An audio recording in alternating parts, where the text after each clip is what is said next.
17वीं BPSC प्रारंभिक परीक्षा रद्द करने को लेकर के अभ्यर्थियों की मांग को आज पटना हाई कोर्ट से बड़ा झटका लगा है। नमस्कार, मैं हूं प्रियदर्शन और आप देख रहे हैं न्यूज फाउंडेशन और हम बात कर रहे हैं 17वीं बीपीएससी प्रारंभिक परीक्षा को रद्द करने से जुड़ी हुई याचिकाओं पर। दरअसल पटना हाई कोर्ट ने इस मामले की सुनवाई पहले ही पूरी कर ली थी और आज पटना हाई कोर्ट ने उम्मीदवारों को बड़ा झटका देते हुए दोबारा परीक्षा की जो मांग थी इसे खारिज कर दिया है। दरअसल यह परीक्षा पिछले वर्ष 13 दिसंबर 2024 को हुई थी और करीब 4 लाख अभ्यर्थियों ने परीक्षा दी थी। इसी को लेकर के पटना हाई कोर्ट में इस मामले में याचिकाएं दायर की थी, जिसमें कहा गया था कि बीपीएससी के द्वारा जो 17वीं बीपीएससी की परीक्षाएं आयोजित की गई थी उसमें बड़े स्तर पर धांधली हुई थी, अनियमितताएं हुई थी और इन तमाम चीजों के लेकर के पप्पू कुमार व अन्य की याचिकाओं पर आज यानी कि शुक्रवार को acting chief justice Ashutosh Kumar की खंडपीठ ने इस संबंध में दायर जनहित याचिकाओं पर सभी याचिकाओं पर सुनवाई पूरी करने के बाद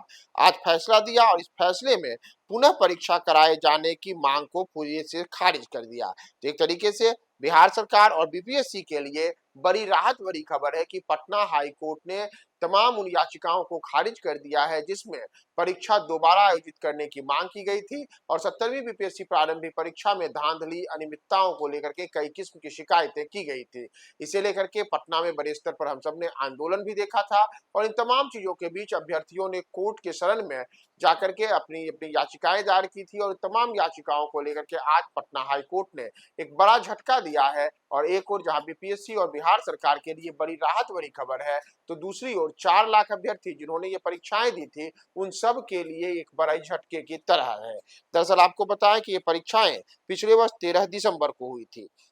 और उन परीक्षाओं में करीब 4 लाख उम्मीदवारों ने प्रारंभिक परीक्षा दी थी, जो बिहार के कुल 912 परीक्षा केंद्रों पर आयोजित की गई थी। इस दौरान पटना के बाबू परीक्षा केंद्र पर यह सामने आई थी बातें कि यहाँ परीक्षा के दौरान जो प्रश्न पत्र बांटे गए थे उसमें अनियमितता हुई थी और उसी दिन यानी कि 13 दिसंबर को जब परीक्षा चल रही थी तब उसी दौरान पटना के बापू परीक्षा केंद्र पर बड़े स्तर पर विद्यार्थियों ने परीक्षा हॉल से बाहर आकर के अपने हाथों में प्रश्न पत्र लेकर के वो लहराते हुए विरोध प्रदर्शन किया था और कहा था कि प्रश्न पत्र तो लीक हो चुका है, अनियमितताएं हुई हैं, धांधली हुई है और इन तमाम चीजों के बीच देखते ही देखते बिहार के कई जिलों से ऐसी खबरें आई थी कि परीक्षा में धांधली और अनियमितताएं हुई हैं। इन तमाम चीजों के बीच बीपीएससी ने एक बड़ा फैसला लिया था और जो पटना केंद्र की परीक्षा थी यानी कि बापू सभा परीक्षा केंद्र की जो परीक्षा थी उस परीक्षा को रद्द करते हुए इस परीक्षा को आगे 4 जनवरी 2025 को पुनः परीक्षा के तौर पे आयोजित की गई थी।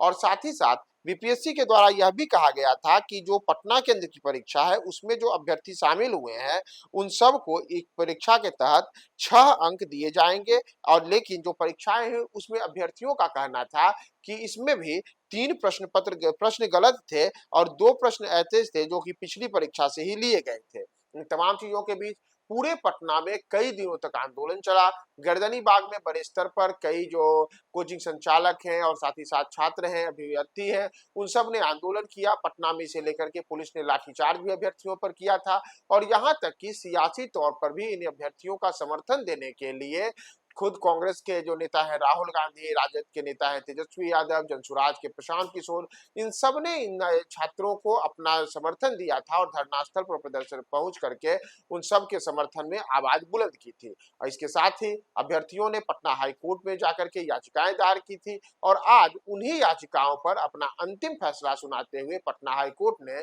छात्रों को बड़ा झटका दिया और परीक्षा में धांधली अनियमितता की जो भी शिकायतें थी उसे सिरे से खारिज करते हुए पुनः परीक्षा आयोजित करने की मांग को खारिज कर दिया है। तो बिहार सरकार और बीपीएससी के लिए ये बड़ी राहत भरी खबर है कि 17वीं बीपीएससी प्रारंभिक परीक्षा दोबारा कराए जाने की जो मांग थी उस मांग पर पटना हाई कोर्ट ने अभ्यर्थियों को झटका दिया है।